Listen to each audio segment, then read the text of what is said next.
Prescription or over-the-counter medication, Owen, how would someone that was given something like that deal with driving their car? Because surely, in some way, you could potentially be over the limit. What's your input on that? Any drug at all that is in your body that can cause impairment is, committing the offence, technically. So you'll see a lot of medication that's sold either over the counter or prescription that, when you read the instructions, says do not drive or operate machinery. And that's because it can cause drowsiness or other things that may impair your driving. So you need to read the instructions very, very carefully and make sure that it doesn't cause any of that.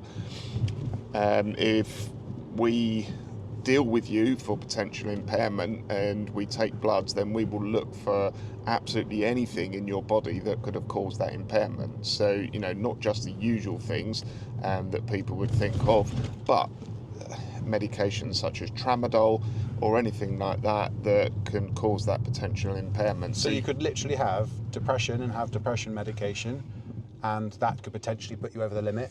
You could be on anxiety meds, and again, that could put you over the limit. Yeah, so we're not talking limits here, George. We're talking about impairment, okay, not necessarily limits. So, anything that's in your body that could cause that impairment in your driving is potentially the offence. Oh, that's so interesting. You need to be really, really careful with it, because we will look for any medication that's in your system.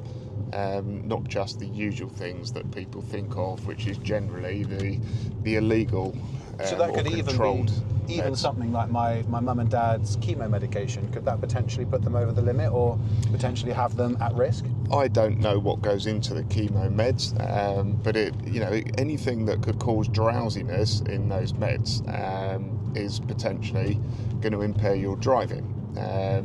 So yeah, like I say, you need to be really, really careful with it. And there's also a list of medication that you need to declare to the DVLA. That's so interesting. If you're on it. So yeah, if you're in any doubt, have a chat with your GP or whoever prescribes those meds and just say, look, do I need to declare this to DVLA?